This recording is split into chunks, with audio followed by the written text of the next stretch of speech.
Jim Kelly was resigned to his fate as a Bill until he got a last-minute reprieve from the upstart USFL.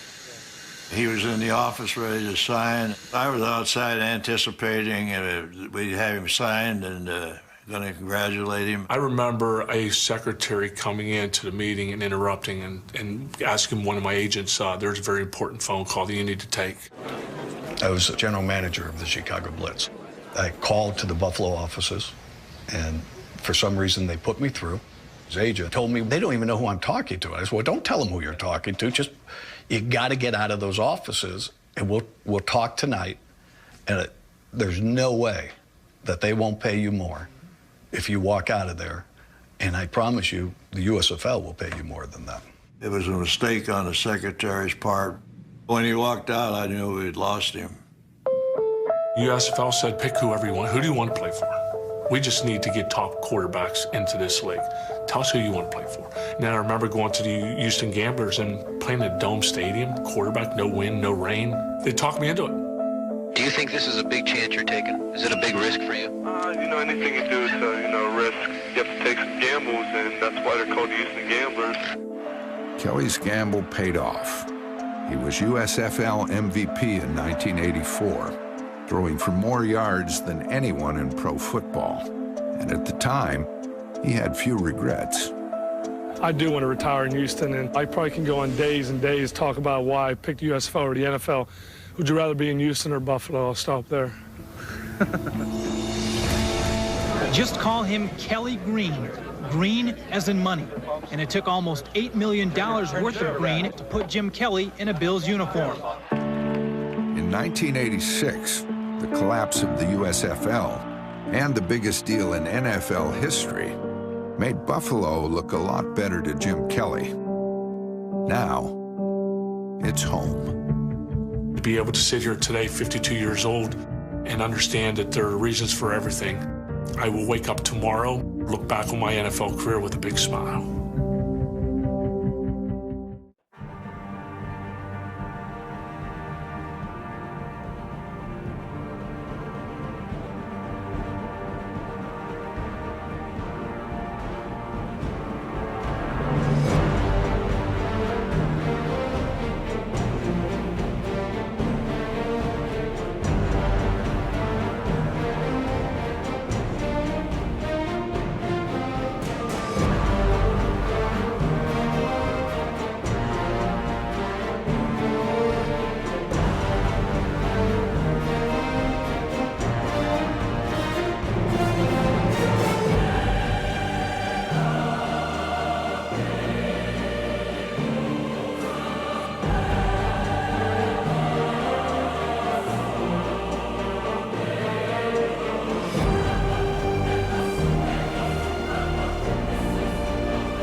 confidence I had in our kicker.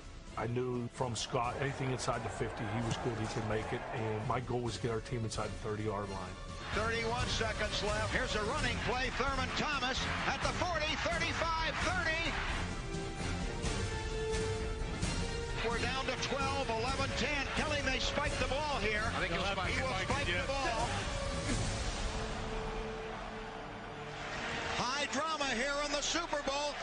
Kelly moved this team 60 yards in 2 minutes and 8 seconds. Good job, Jim. We're going to move on this. Good job, Jim.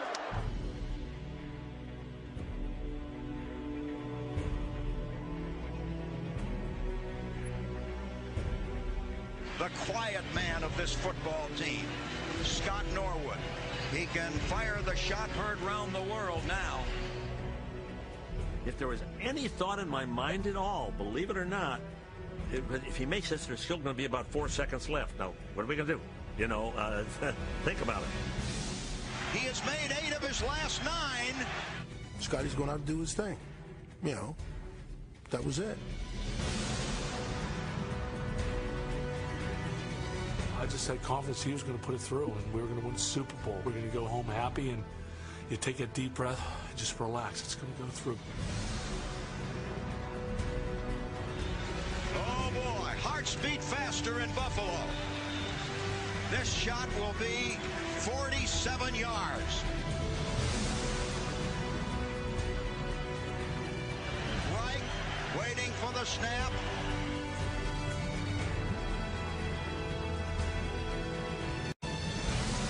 Puts it down on the way. It's long enough.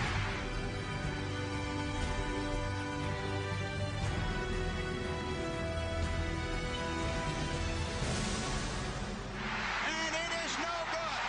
He missed it to the right with 4 seconds to play.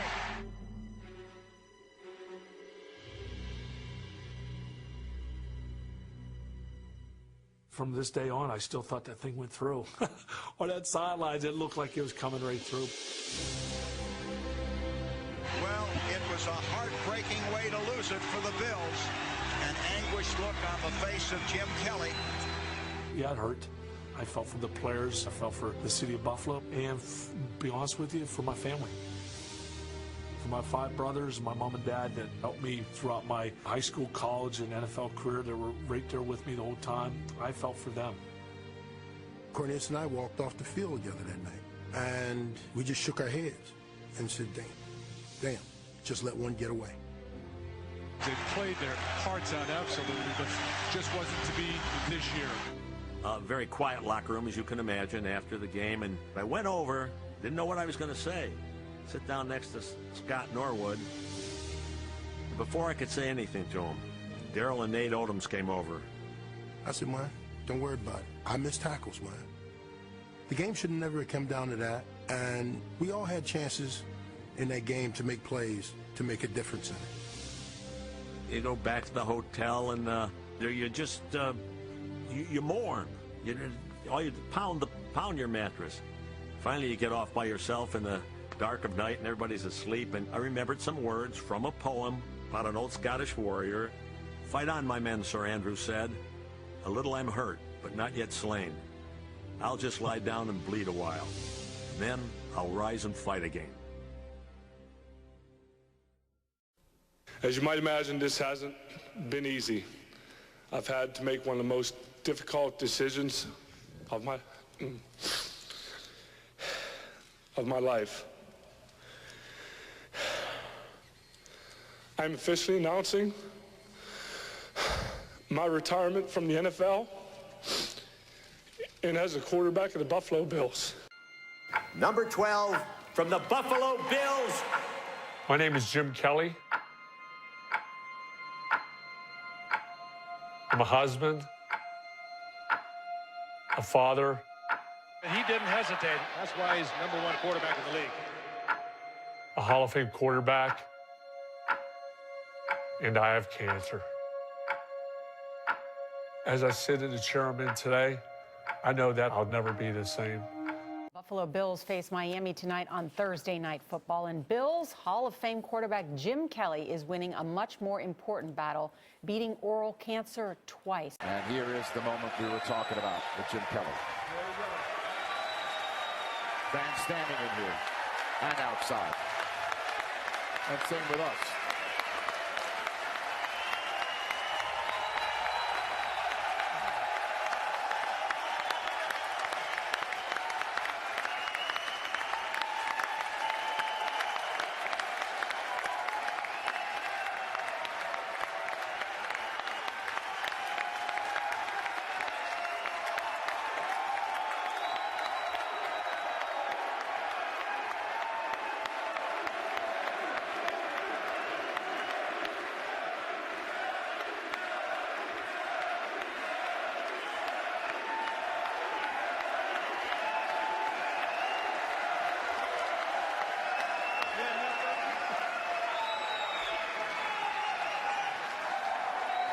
To announce the Buffalo Bills selection, please welcome from the University of Miami, selected by the Bills as the 14th overall pick in the 1983 draft, 2002 Hall of Fame inductee, quarterback Jim Kelly.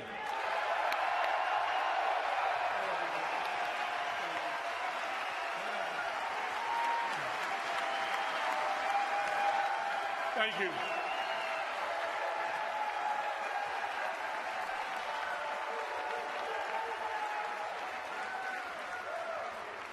If I could just take a second and thank everybody all over the world, for especially my NFL family, for all your prayers this last year.